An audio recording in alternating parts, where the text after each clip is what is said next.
திருமண பொருத்தம் அப்படின்னாலே எல்லாரும் சொல்ற விஷயம் என்னன்னா, புத்திர பாக்கியம் இருக்கான்னு பார்ப்பாங்க. மங்கல்ய தோஷம் இல்ல அதுக்கான பலம் இருக்கான்னு தான் ஜெனரலா பார்ப்பாங்க. பார்ப்பாங்க. ஆனா திருமண பொருத்தத்துக்கு பின்னாடி நீங்க சொன்ன விஷயங்கள் இருக்குன்றதையும் தாண்டி, இந்த ஒரு விஷயம் நம்ம எல்லாருமே கவனிக்கணும். இது கண்டிப்பா யாருக்கும் பார்க்கணும். தெரியாது அப்படின்னா அது என்ன தகவல்? என்னன்னா மேடம் 2 பேருக்கு பொருந்துற முதல் பொருத்தம் ரச்சு பொருத்தம். ம், அதுதான் மாங்கல்ய பொருத்தம். ம், சரடு பொருத்தம், கயிறு பொருத்தம்னு சொல்லுவோம். அந்த பொருந்துற மாங்கல்யம் அப்படிங்கிற அந்த ரச்சு பொருத்தத்த 2 பேருடைய ஜாதகத்துக்கும் பிரிச்சு பார்க்கணும். ம், 2 பேருடைய கர்ம வினை அப்படிங்கிற ஆதிக்கத்த சார்ந்து இருக்கிற சாபம். என்ன சாபம் சார்ந்து இருக்கு அப்படிங்கிறத பார்க்கணும். எப்படின்னா, இப்போ மாங்கல்ய பொருத்தங்கிறதுக்கு என்ன மாரியான பாவ புண்ணியங்கள் இருக்கும் அப்படின்னு பார்த்தா, சாபங்கள் அப்படிங்கிறதுல பெண் சாபம் அப்படிங்கிறத பார்க்கணும். நீர் சாபம் பார்க்கணும். சர்ப்பம், பாம்பு சாபம். இது 3யும் பார்த்தே ஆகணும். ம், ஏன்னா, இது 3ம் தான் ஒரு பெண் இல்ல ஆண் பெண்ணுடைய மாங்கல்யத்த மட்டும் குறிக்கக்கூடிய ஆதிக்கம். 3 முடிச்சு இருக்கு இல்லையா? அது 3 முடிச்சுக்கும் இந்த 3 பாவத்துக்கும் சம்மந்தம் இருக்கு.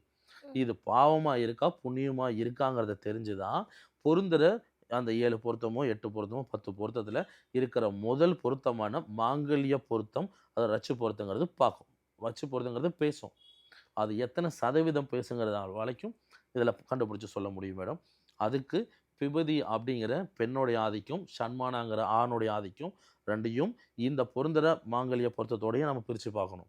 ஸ் இத தாண்டி 2 பேருடைய பூர்வீகத்தில இருக்க பூர்வ ஜென்மத்துடைய கணக்கு. அதில இருக்க பாவம் என்ன, புண்ணியம் என்னங்கிற அம்சத்தையும் பார்க்கணும். இந்த பொருத்தம் பார்க்கும்போது பெண்ணுடைய ருது ஜென்ம விதி.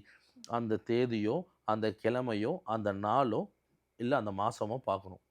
இது எல்லாமே பொருந்துற ஒரு பொருத்தத்தோட வச்சு பார்க்கணும் மேடம். ம். மாங்கல்யம் அப்படிங்கிறதுக்கு ரட்சு பொருத்தம் முக்கியம். அடுத்து குழந்தை பொறக்குதுன்னா, குழந்தை பொறக்கிறதுக்கும் இந்த அம்சம் முக்கியம். ஏன்னா, ஒரு வம்ச வர்க்கம் வளருது அப்படின்னா, அது கல்யாணம் ஒரு அமைப்பு நல்லபடியா ஏற்படணும். அந்த ஏற்பட்ட ஆண், பெண்ணுக்கு 2 பேருடைய பாவ புண்ணியம் எதுவா இருந்தாலும், அது அவங்க செய்ற புண்ணியத்தாலயோ, அவங்க செய்ற தர்மத்தாலயோ, இல்ல அவங்க போய் வழிபடுற கோவில் கடவுளுடைய ஆதிக்கத்தாலயோ, அது ஏதோ ஒரு அம்சத்தில குறையலாம். இல்ல இது எதுவும் பண்ணாம இருக்கனால அதிகமா ஆவலாம். இதெல்லாம் தாண்டி அந்த ஆதிக்கம் வம்ச விருத்திங்கிற இடத்துக்கு முழுமையா பார்த்தே ஆவணுங்கிறது, இப்ப நான் சொன்ன பெண்ணுடைய ருது ஜென்ம விதியும், அதுக்கு பின்னாடி இருக்க ஸ் அ 2 விதமான விதி. பிபதி, ஷண்மானா இந்த 2 ஆதிக்கம் உள்ள பொருத்தத்தையும் கண்டிப்பா பார்த்தே ஆகணும். பொருந்துற ஒவ்வொரு பொருத்தத்துக்கும் பார்க்கணும்.